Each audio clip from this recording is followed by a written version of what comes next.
guys, this is your November Divine Feminine Collective reading for the Twin Flame community. So let's check in, see what's going on. I'm going to start with Sacred Traveler.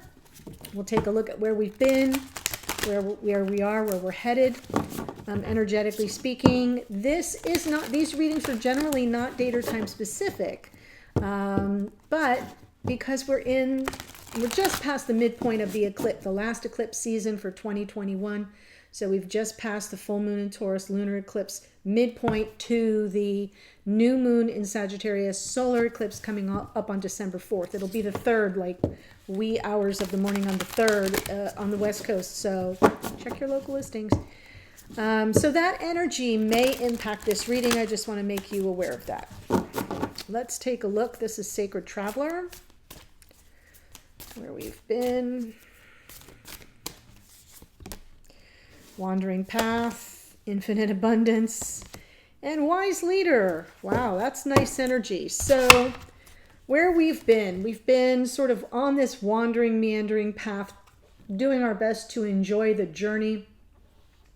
This feels to me like Zen and the Art of Motorcycle Maintenance. If you haven't read that book, it's a classic. But what that says is that the best part of the journey is not the summit. The best part is the trip around, around the sides of the mountain, where you learn about life and you learn about yourself and you're tested and you have triumphs and you have challenges. And this is telling you that wandering path is there to be enjoyed. That savor it, because that's pretty much life. And what we come out with on the other side of that, once we kind of shake ourselves loose and drop our shoulders a bit. Did you just feel my house shaking from that plane or helicopter or whatever it was? My house just shook. All my windows rattled. Anyway, yeah, enjoy the journey. We've learned that it's not always a straight shot or a straight path, and it takes twists and turns, and it's up to us to trust and surrender. And then we are now in the energy of infinite abundance. Abundance is pouring into your life. So what this is telling you is there's so much treasure to be found once we sort of release our need for control and certainty, and we sort of enjoy the journey and see where it takes us. We're like on the lazy river of life. And when we get to the end, we're richer for the experience. But I feel like abundance is a big message here. This is very much Ten of Pentacles. And where we're headed, Wise Leader, we're a beacon for others here. So I get a lot of hermit energy out of the Wise Leader. We got the lamp here and the staff. So I'm feeling like we come through this journey. We've sort of given over to it and found a way to make it enjoyable. And we have the secret to the hidden riches of human experience, souls having a human experience, and we're lighting the path for others. So just a gorgeous oracle. What I'm going to do here is just a check-in. Our divine feminine energy versus divine masculine energy, and then we'll look at the connection. The extended is going to be interesting though, so stick a pin in that for a moment. I'm going to do something I've never done before. Okay, so let's see. Three of Cups. The underlying energy or the overall energy of the reading is about the Three of Cups. Three of Cups can be reconciliation, coming back together in celebration. It can also be third-party energy, so we'll take a look at that. So here we are. Here they are. And here's the connection. Wow. Damn, Nine of Swords. Don't I know it? Okay, so on the bottom is the Three of Swords. Just want you to keep that in mind in case for you, this Three of Cups is talking about third party where there's been a lot of heart heaviness or brokenheartedness. So for some of you, that will be the case. But for others of you, I'm seeing the Ten of Wands and Judgment, really offloading a lot of heavy burden here. That Ten of Wands, it's almost like, yeah, I'm beyond that now. I can offer, I can release it all, give it all over. The Judgment card is surrender. It can also be reconciliation via forgiveness, second chances. We have two Scorpio cards in a row, Judgment and Death. So I feel like this giving over, this sort of release and surrender is a transformation. It's different. It's almost as if, we've stopped raging against the machine. We've learned how to kind of let go and be curious and open to where this journey takes us. I do like the Judgment card in the middle, though, because the middle card is most important, and sort of says, what are we dealing with right now? Opportunities for second chances, opportunities for forgiveness, opportunities to get a do-over at love, at life, at happiness, however that speaks to you, and releasing everything that's been weighing you down for the past year, 2 years, and coming through it a very changed person. For the masculine, we get 8 of Swords. So this is someone who's stuck, doesn't know their next best step forward. They may be too much up in their head, not enough in their heart chakra. And the 9 of Cups, unfortunately, that means that they may be complacent and they may just kind of be okay with things as they are. The 9 of Cups can be wish fulfillment, but the way it's coming through following the 8, the 8 to the 9, emotionally, they're just not wanting to rock the boat. They're happy with the way things are, which may not be what you were hoping to hear, but here's the good sign. 2 of Wands. They are preparing to choose the path going forward, and that will be an action step. That's something that is coming up. In the connection, 4 of Wands, yes, I like the connection there. The 9 of Swords is where we're sort of sitting right now with all this anxiety.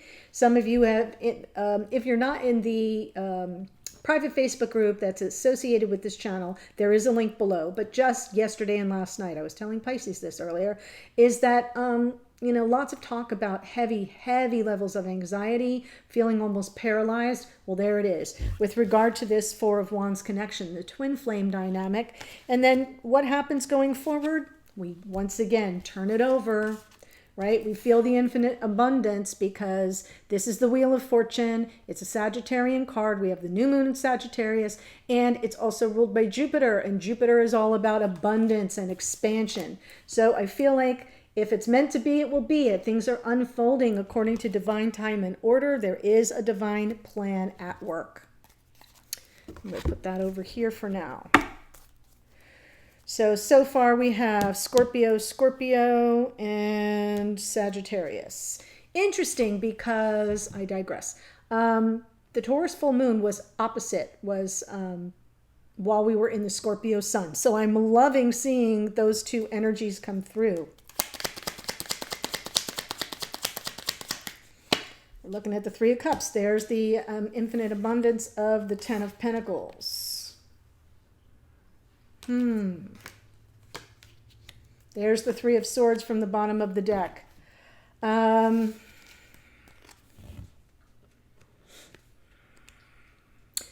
those of you that are dealing with a third party, you may be dealing with somebody who is in another committed connection that has been causing you some heart heaviness, if not heartache, someone who's unavailable to you, King of Swords, remote, icy, distant. For those of you where there's not a third party, I feel as if you've been heartbroken because this reconciliation, this coming back together, this reuniting has not occurred. So you're not feeling the abundance at this moment. It can also be that a King of Swords is in the strategy phase of reconciliation, of coming back together and being with you, but it hasn't happened yet because there's a lot of water under the bridge. I'm still feeling that someone here is tied, that the mainstay of the story that's coming through is that there is a masculine tied to someone else, that they were in a committed relationship with, that they are in a committed relationship with, or that the person they're dealing with has placed heavy demands on them in 3D, regardless. Let's look at the 10 of Wands.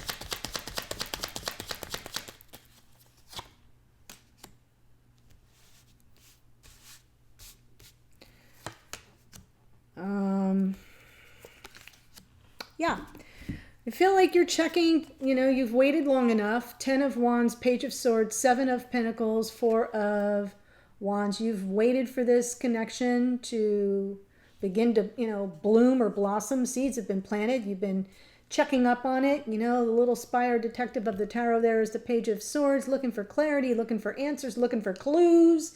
Is this thing a thing? Is it ever going to materialize? Or should I just unburden myself with this 10 of Wands? So it's feeling like that's still in the question state. Judgment right now.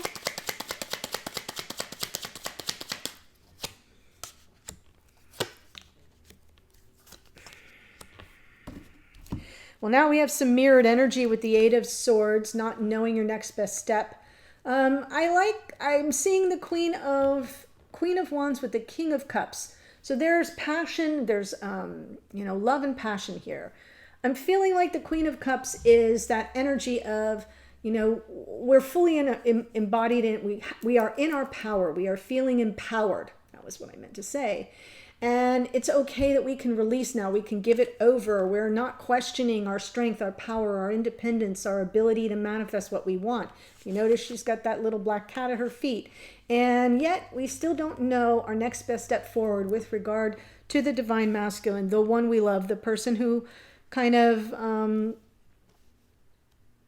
has captured our heart. And to some degree that feels like a little trapped energy. I feel stuck, I feel trapped, I don't know what to do next. Death.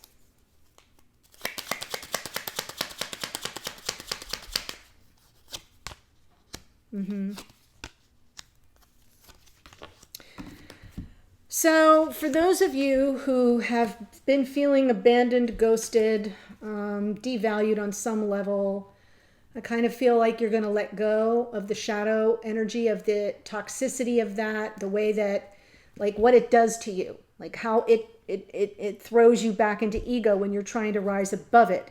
So the Death card, what's going to go is the devil. What's going to go is that shadow. What's going to go is that pattern that's on repeat and the complacency that goes with it. Because we have the complacency card right here in the center for the divine masculine.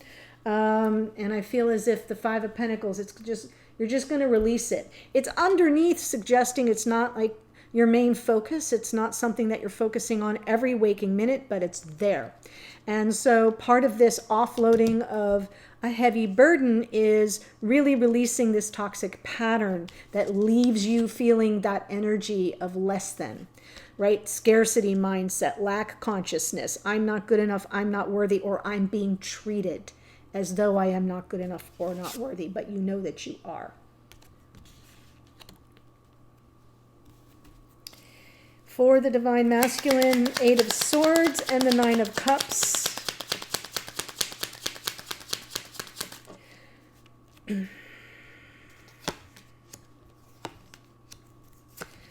Well, this is exactly what came through in the Pisces reading. Different decks and everything, but different day, different deck. But it's Page of Cups, Ace of Wands, Knight of Cups. This person really wants to return with an offer of love or apology. Their heart wide open. All the romance to go with it. A new beginning. Reigniting the torch of passion. They don't know how to make it happen. Eight of Swords. They're feeling stuck. Nine of Cups is just kind of like, that would be their wish fulfilled, but they're not really taking any action toward it. Right now, it's something that they're all tied up in knots over. There's stuck energy around it. Give me a hit on the Nine of Cups, please. They might take the chance. Interesting. I like the Fool coming in because I was getting a hit of, well, is the Nine of Cups really complacency? If it is, that's about to change. They may take a risk. They're contemplating it at the very least. That may be why the Eight of Swords is there. Let's look at the Two of Wands. Choosing a path, deciding which way to go.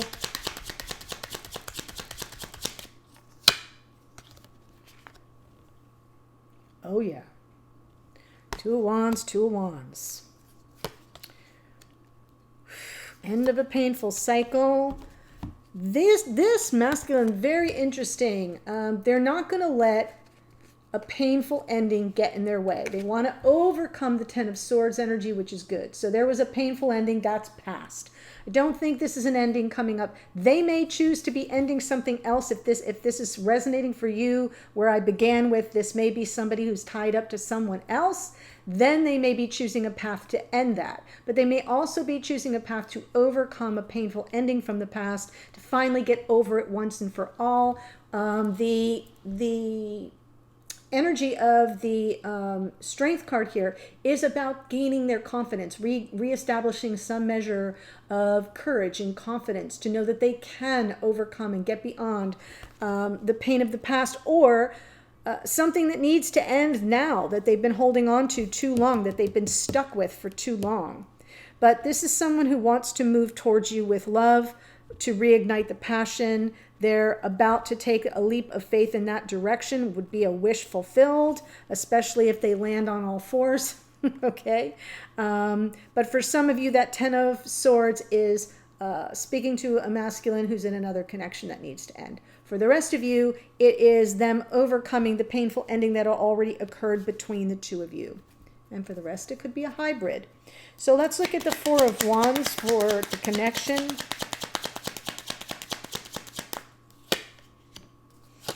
Yeah, like I said, there's water under the bridge here. I feel like most of you have sort of been making your way on your own, very independent, autonomous, just living life, doing the best you can. This does feel like some infinite abundance there with that Nine of Pentacles, but there's sadness, there's grief, there's loss over the connection. For some of you, there could be one of you steeped in regret while the other one moves on. That's just how it looks to me. The Four of Pentacles underneath, some closed off energy. There's something here that even though we've got regret and sadness of what could have been that didn't turn out to be what we thought. That's why I was speaking about the Three of Swords that way. But we're not quite ready to let it go yet. We're not done. We're not done. So let's look at the Nine of Swords. I mean, we're guarded, but we're not done.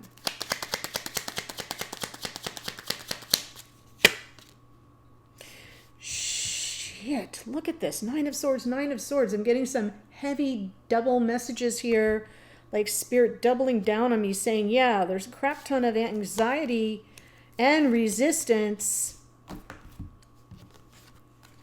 Queen of Pentacles.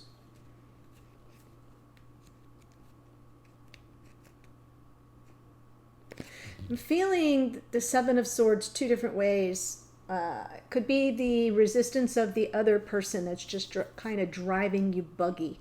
Nine of Swords twice, right? Like you can't think of much else other than why is this person so obstinate? Why are they so resistant? The other message I'm getting is defensiveness, right? Worry and anxiety and obsession bleeds into I don't have to take this shit. Right? I'm feeling it one of two. I'm feeling it both ways, actually, because underneath is the Queen of Pentacles. Queen of Pentacles can be someone that the masculine is tied to if they're in another committed connection, or if they were and it just hasn't quite ended yet. You know what I'm trying to say. Or the Queen of Pentacles can just be the feminine, saying, look, I'm just going to do me. I'm going to take care of myself. I'm going to make sure that my life is, on point, that everything's copacetic, right?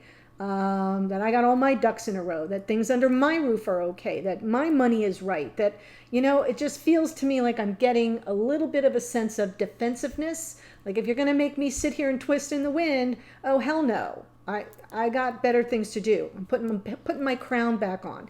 So I've got a little bit of that coming through. And for others of you, I've got the freaking out over the fact that this person is so obstinate and so resistant, and possibly with regard to another connection. So I'm giving you both because in the readings, both storylines have come through regardless of the sun signs. So it's pretty common energy. Wheel of Fortune.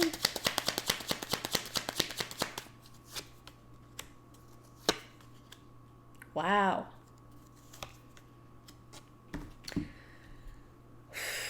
Lots of manifestation. I feel as if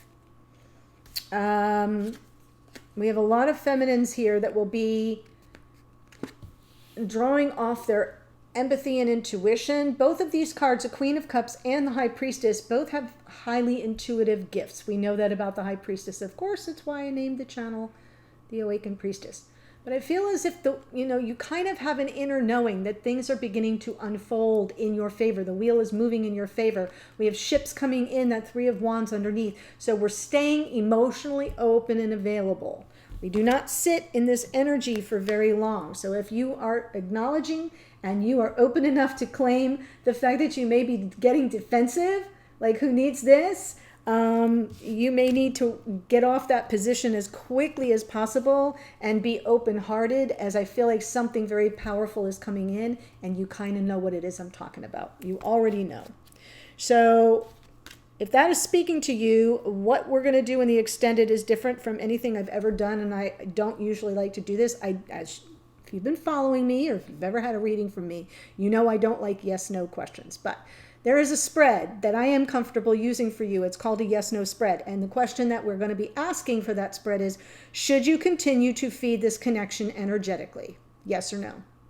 Because there's so much anxiety, as you can see, the doubling of the Nine of Swords, and the Eight of Swords for you and for them. So there's mirrored energy of doubt and overthinking and overanalyzing and the paralysis of analysis. All that is going on for both parties. Should you continue to feed the beast? That's the question. I'm going to pull those cards. Then once I get that yes or no, we're going to go Aries through Pisces, and if the answer was a yes, we're going to look at what the strengths are to the connection. If the answer is a no, we're going to look at the challenges. That way, if it's saying no, don't feed the beast, you'll know why. Aries through Pisces, Sun, Moon, Rising, and Venus. Okay, so we're not separating it by divine feminine or masculine. We're just looking at the signs, Sun, Moon, Rising, Venus around the zodiac. Should you continue to feed this connection energetically? The link to that is below. I look forward to seeing you there, guys. Otherwise, take care and all the best to you for this new moon in Sagittarius with a solar eclipse. Make it count. See you in a future reading. Bye for now.